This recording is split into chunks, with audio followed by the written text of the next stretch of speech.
ഇതാ ചോറുണ്ണാൻ ഇത് മാത്രം മതിയാകും. നല്ല ടേസ്റ്റി ആയിട്ടുള്ള ഒരു ബീറ്റ്റൂട്ട് കറിയുടെ റെസിപ്പിയാണ്. ബീറ്റ്റൂട്ട് ഇഷ്ടമില്ലാത്തവർക്ക് പോലും ഈ ഒരു കറി ഒരു പ്രാവശ്യം ഉണ്ടാക്കി കൊടുത്ത് നോക്കിയേ, തീർച്ചയായിട്ടും അവർക്ക് ഇഷ്ടപ്പെടും. ഇത് ചെയ്തെടുക്കാൻ ഒരുപാട് ഇൻഗ്രീഡിയൻസ് ഒന്നും ആവശ്യമില്ല, വീട്ടിലുള്ള സാധനങ്ങളൊക്കെ മാത്രം മതിയാകും. ഇനി ഇതെങ്ങനെയാണ് ചെയ്തെടുക്കുന്നതെന്ന് നോക്കാം.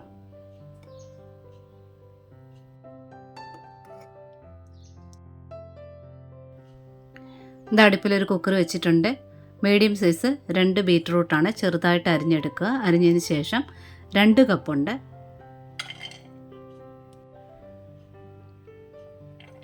ഇനി ഇതിൽ കുറച്ച് ഐറ്റംസ് ചേർക്കാനുണ്ട്. ഇനി കുറച്ച് പച്ചമുളക് എടുത്തിട്ടുണ്ട്, വെളുത്തുള്ളി, ചെറിയ ഉള്ളി എടുത്തിട്ടുണ്ട്. ഇത് മൊത്തമായിട്ട് ഇപ്പം ചേർക്കേണ്ട ആവശ്യമില്ല, ഇതിൽ കുറച്ച് ചേർക്കാം. 2 പച്ചമുളക് ചേർക്കുകയാണ്. ഇനി ഒരു 6-7 ചെറിയ ഉള്ളി കൂടി ചേർക്കുക. ഇതിൽ നിന്ന് ഒരു 3 വെളുത്തുള്ളിയുടെ ചേർക്കാം, ബാക്കി പിന്നീട് ചേർക്കേണ്ടതാണ്. ഇനി ഇതിൽ പുളി ആവശ്യമുള്ളത് കാരണം നല്ല വലിപ്പമുള്ള അധികം പഴുക്കാത്ത ഒരു തക്കാളി എടുത്തിട്ടുണ്ട്. ഇനിയിപ്പം നല്ല പഴുത്ത തക്കാളി കയ്യിലുണ്ടെന്നുണ്ടെങ്കിൽ ചെറിയ 2 തക്കാളി ചേർക്കുക. ഇനി ഇതിൽ പരിപ്പ് ചേർക്കുന്നുണ്ട്, മസൂർ ദാലാണ് ചേർക്കുന്നത്. ഒരുപാട് പരിപ്പ് ചേർക്കേണ്ട, ഒറ്റ തവി മാത്രം എടുത്തിട്ടുള്ളൂ. ഒരുപാട് പരിപ്പ് വേണ്ട, പരിപ്പിൻ്റെ ടേസ്റ്റ് മുന്നേ നിൽക്കരുത്. ഇതാ പരിപ്പ് നല്ലവണ്ണം കഴുകി എടുത്തിട്ടുണ്ട്, അതുകൂടി ചേർക്കാം. ഒരു തണ്ട് കറിവേപ്പിലൂടെ ചേർത്തിട്ടുണ്ട്. കുറച്ച് മഞ്ഞൾപ്പൊടി ചേർക്കുക. ഈ കറിക്ക് ഒരു റെഡ് കളറാണ് കിട്ടുന്നതെങ്കിൽ പോലും മഞ്ഞൾപ്പൊടി ചേർത്തിരിക്കണം. ബീറ്റ്റൂട്ടിന് ആവശ്യമുള്ള ഉപ്പ് ചേർക്കുക, വേണമെങ്കിൽ പിന്നീട് ചേർക്കാവുന്നതാണ്. ഇനി പാകത്തിന് വെള്ളം ഒഴിക്കുക, അതായത് നഖക്ക വെള്ളം ഒഴിച്ചിട്ട് ഒരു മീഡിയം ഫ്ലെയിമിൽ ഒരു 5-6 വിസിലടുപ്പിച്ചെടുക്കണം. ഇനി നന്നായിട്ടൊന്ന് മിക്സ് ചെയ്തെടുക്കുക. പരിപ്പ് ഇതിൽ നന്നായിട്ട് വെന്തുടയണം. പിന്നെ ബീറ്റ്റൂട്ട് അറിയാമല്ലോ, എത്ര വെന്താലും അതങ്ങ് കുഴഞ്ഞൊന്നും പോകത്തില്ല. അതുകൊണ്ട് ധൈര്യമായിട്ട് ഒരു 5-6 വിസിൽ അടുപ്പിച്ചെടുക്കുക. ഈ സമയം കൊണ്ട് ഒരു അരപ്പ് അരച്ചെടുക്കാനുണ്ട്. ഇതാ മിക്സിയിൽ ജാറെടുത്തിട്ടുണ്ട്. ഒരു 1/2 കപ്പ് മാത്രം തേങ്ങയാണ്. തേങ്ങ വളരെ കുറച്ച് അരച്ചാൽ മാത്രം മതിയാകും. ഇനി ഇതിൽ പച്ചമുളക് ചേർക്കുക. ആദ്യമേ പാത്രത്തിലുണ്ടായിരുന്നില്ലേ ആ പച്ചമുളക്. എരിവിനായിട്ട് ചേർക്കുന്നത് ഈ പച്ചമുളകും പിന്നീട് കുരുമുളകും ചേർക്കുന്നുണ്ട്. ഇതിലൊരല്പം ജീരകം ചേർക്കുക. സാധാരണ നമ്മൾ കറിക്കൊക്കെ അരയ്ക്കുമ്പോൾ ചേർക്കാറില്ലേ, ആ ഒരളവിൽ ചേർക്കുക. അരയാൻ ആവശ്യമുള്ള വെള്ളം ഒഴിച്ച് നന്നായിട്ട് അരച്ചെടുത്തുകൊണ്ട് വരാം. ഇതിനി അങ്ങോട്ട് മാറ്റി വയ്ക്കുക. കുക്കറിനകത്തെ പരിപ്പെല്ലാം നന്നായിട്ട് വെന്തിട്ട് ആവിയൊക്കെ പോയി വന്നിട്ടുണ്ട്.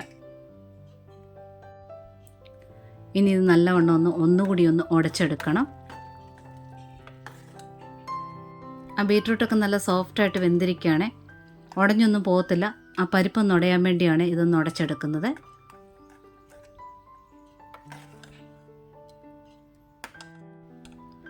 പരിപ്പ് നന്നായിട്ട് ഉടഞ്ഞിട്ടുണ്ട്.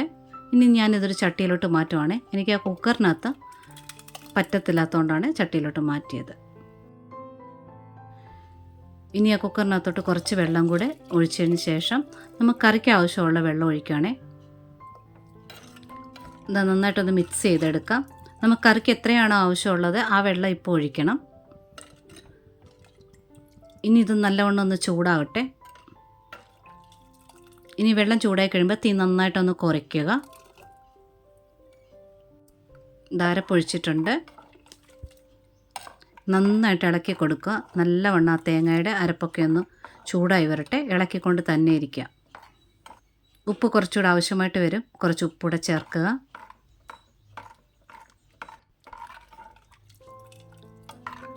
ഇളക്കിക്കൊണ്ടിരിക്കണം, പിരിഞ്ഞു പോകാതിരിക്കാൻ വേണ്ടിയാണ്.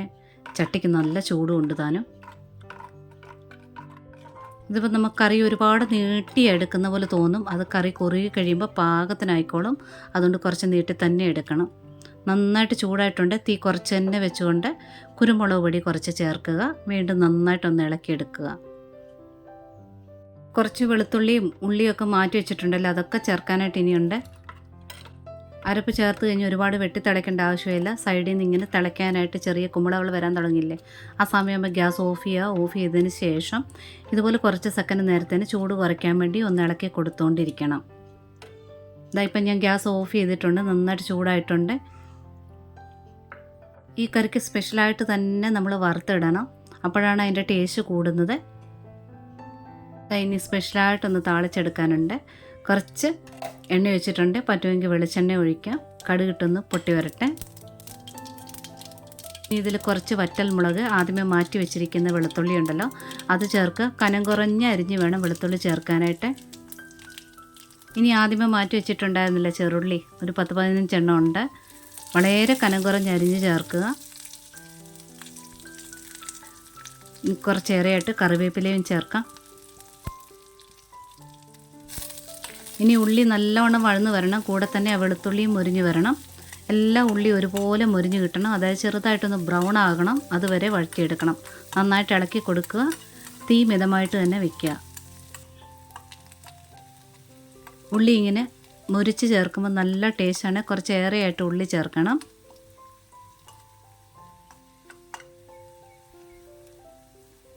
വെളുത്തുള്ളി ആയാലും വളരെ കനം കുറഞ്ഞ് തന്നെ അരിഞ്ഞ് ചേർക്കണേ, ഉള്ളിക്കൊപ്പം തന്നെ അതും മുരിഞ്ഞ് വരണം. ബ്രൗൺ ആകാനായിട്ട് തുടങ്ങിയിട്ടുണ്ട്, ഇതുപോലെ മുരിഞ്ഞ് വരണം. കരിഞ്ഞു പോകാതെ ശ്രദ്ധിക്കണം.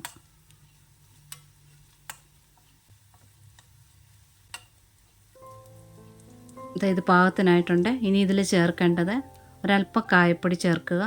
തീ നന്നായിട്ട് കുറച്ച് തന്നെ വയ്ക്കുക. ഇനി ഒരല്പം കാശ്മീരി മുളക് പൊടിയാണ്, അതോടെ ചേർത്ത് പെട്ടെന്ന് തന്നെ ഒന്ന് ഇളക്കി എടുത്തിട്ട് ഗ്യാസ് ഓഫ് ചെയ്യണം.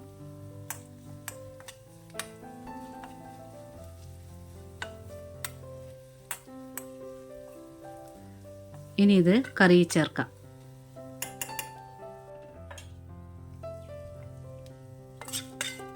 കടുക് താളിച്ച് കറി ചേർത്ത ഉടനെ തന്നെ ഇട്ട് ഇളക്കരുത്. ഒരു 10 മിനിറ്റ് അല്ല ഒരു 5 മിനിറ്റ് നേരത്തേനെങ്കിലും മൂടി വെച്ചിരിക്കണം.